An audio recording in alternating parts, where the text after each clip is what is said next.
हम्म, अब हम लोग पढ़ रहे हैं कि ब्लू डायरी का लेक्चर 3 ESC क्वेश्चंस चैप्टर 1 का पहला fifth question number 58। If the depth of actual neutral axis in a beam is more than the depth of the critical axis then the beam is called क्या? Over enforce beam. क्या कर रहा है? Actual depth of neutral axis in a beam, जो depth है, is more than the depth of critical axis. जो beam का actual है, जो अपना न्यूट्रल एक्सिस है, वो क्रिटिकल से ज़्यादा हो रहा है, तो वो क्या होगा? वो ओवर इन्फोर्समेंट होगा। और हम लोग ये भी पढ़ चुके हैं कि जब डेप्थ न्यूट्रल एक्सिस का डेप्थ स्मॉलर होता है तो वो क्या हो जाता है? Under enforce.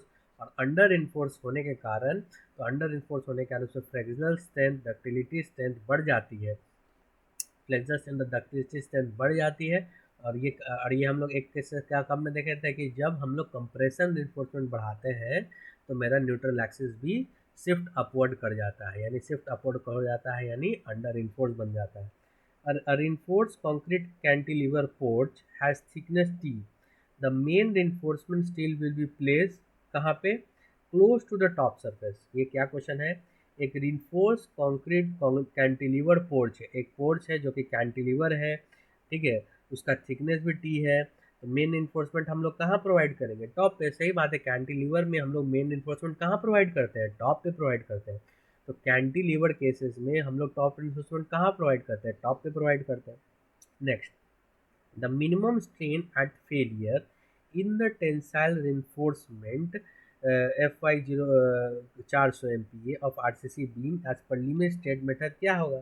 तो ये होगा 0.0037। देखो कैसे निकलता है। तो मिनिमम स्ट्रेन हम लोग क्या स्टील में निकाल लेते हैं? FY इज ग्रेटर देन होना चाहिए, मतलब लेस देन होना चाहिए FY divided by 1.115 ES plus 0.002। यहाँ पे FY पुट कर दो 400 MPa, ES का वैल्यू पुट करो 2 इंटू 10⁵, तो उनको वैल्यू निकल के आएगा 0.0037। Next question, the maximum percentage of the moment redistribution allowed in RCC beam is कितना? वो होता है 30%। याद रखना, वो maximum percentage of moment redistribution allowed in RCC beam is कितना? 30%। अनगिनत बार पूछा है, याद रखना। जो maximum percentage of moment distribution reinforcement allowed in RCC beam कितना होना चाहिए? 30%। यानी maximum percentage of moment distribution allowed जो होता है RCC बीम में, वो कितना परसेंटेज होता है? वो 30%। यानी maximum percentage of moment distribution allowed in RCC beam is 30%। यानी maximum percentage of moment distribution, moment redistribution allowed in RCC beam is 30%। Next, the limit state method balance design of a reinforced concrete beam gives क्या? Smallest concrete section और maximum area of reinforcement. ये बहुत बार पूछ चुका है कि limit state method balance design of a reinforced concrete beam वो क्या देता है? स्मॉलेस्ट कंक्रीट सेक्शन देता है और maximum area of the reinforcement देता है। Limit state method balance design of reinforcement concrete beam हमको क्या देगा? स्मॉलेस्ट कंक्रीट सेक्शन देगा और maximum area of the reinforcement देगा। एकदम क्लियर बात है। In RCC beam, as percentage area increases of the tensile steel increases, depth of the neutral increases। कहने का मतलब RCC बीम में as percentage area of the tensile steel increases, as tensile, देखो यहाँ पे टेंसाइल स्टील का percentage बढ़ा रहा है। अभी जो हम एक पिछले लेक्चर में हम लोग देखे थे कि कंप्रेशन रिइंफोर्समेंट बढ़ाता है, depth of the neutral axis decrease होगा। बट क्योंकि यहाँ पे टेंसाइल रिइंफोर्समेंट इंक्रीज कराने की बात कर रहा है, तो मेरा depth of the neutral axis increase होगा तो ओवर इन्फोर्स हो जाएगा, तो इसीलिए depth of the neutral axis क्या होगा? इंक्रीज करेगा। चौथा, how is the base level of bending moment of the cantilever retaining wall expressed as a function of height? तो यहाँ पे याद रखना H3, यहाँ पे याद रखना H3। How is the base level bending moment, यानी बेंडिंग मोमेंट किसका? रिटेनिंग वॉल का, expressed as a function of height H, किस तरह से होगा? H3। फिर से याद करो, how is the base level bending moment, base level of the bending moment of a cantilever retaining wall, base level of the bending moment of a cantilever retaining wall expressed as a function of height। Height के किस तरह function होता है? Bending moment इसका H3। In retaining wall का base level bending moment cantilever wall का किस तरह से? H3 से। नेक्स्ट देखते हैं, what is the assumption in steel beam theory of W reinforcement, यानी steel beam theory of W reinforcement में क्या क्या अजम्पशन है। Stress in tension steel equal the stress in compression steel. assumption in steel beam theory of a double reinforcement beam क्या है कि what is the assumption in steel beam theory of double reinforcement beam। ये assumption है कि stress in tension steel equals the stress in compression steel। अब कुछ कुछ correct match करते हैं। अब हमको नॉमिनल शियर स्ट्रेस निकालना है, तो नॉमिनल शियर स्ट्रेस निकालना है V O upon B D, nominal shear stress निकालना है V O upon B D.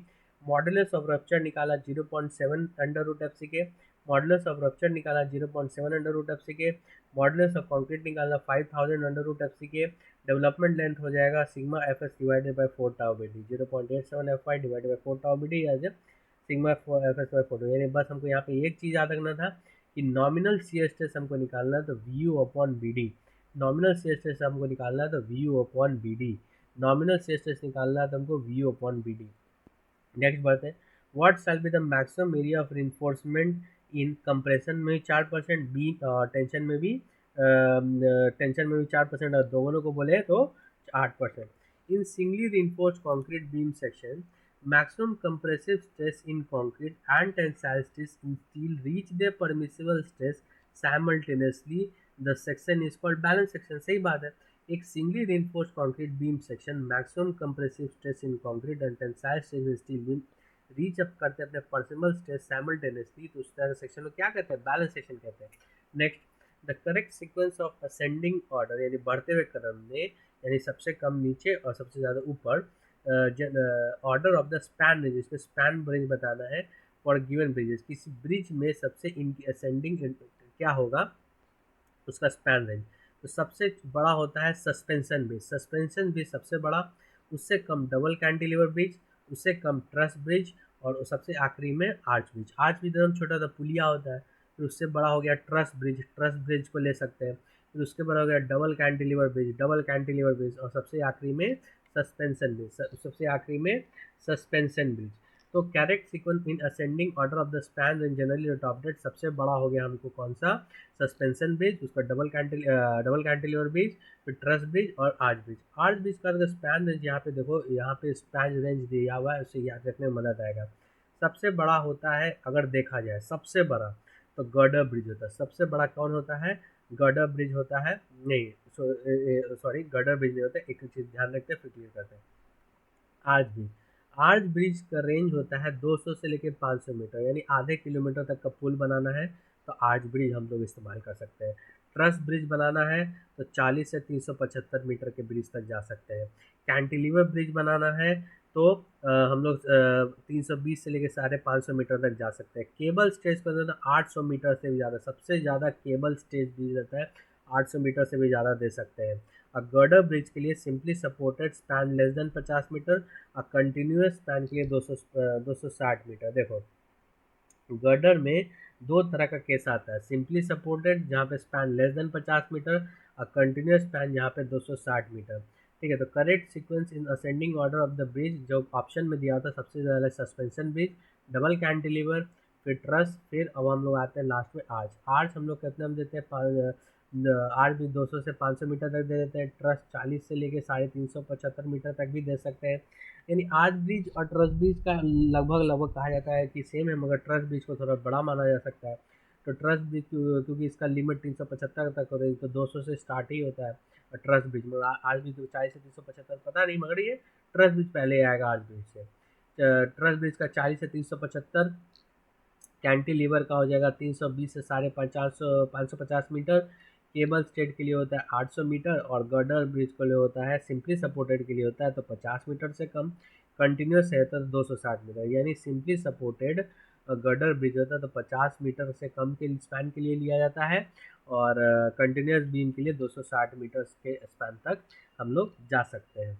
ठीक है, next, which of the following is correct in respect of material efficiency of RCC flexure elements in rectangular beam, T-beam and two-way slab? In respect of material efficiency, material की efficiency के लिए सबसे ज़्यादा बढ़िया हो गया टू वे स्लैब, तब rectangular beam और टी बीम। यहाँ पे देखो मटेरियल एफिशिएंसी की बात कर रहा है, लोडिंग कंडीशन यानी मटेरियल एफिशिएंसी में सबसे बढ़िया हो गया टू वे स्लैब, फिर हो गया रेक्टेंगुलर बीम, फिर हो गया टी बीम। ठीक है, in respect of material efficiency, यानी मटेरियल एफिशिएंसी क्या होगा, तो सबसे ज़्यादा टू वे स्लैब, तब रेक्टेंगुलर बीम, तब टी बीम। कहने का मतलब the efficiency of rectangular section lies between that of T-beam and two-way slab section. ठीक है, which of the following is the correct respect of the material efficiency of RCC, यानी rectangular beam की जो efficiency होती है वो T beam और two way slab के बीच में होती है। The cover of the longitudinal reinforcement bar in a beam subjected to a sea spray should not be less than 70 mm, option के हिसाब से राइट 50 mm। सी स्प्रे लग रहा है तो उससे कम कितना होना है, वही देखो 7 20, वही वाला 7 20 25 26 नहीं 20 30 40 50 वाला, तो उसी में 50 मतलब सी स्प्रे के लिए 50 mm के लिए। ठीक है, चलिए नेक्स्ट आगे बढ़ते हैं।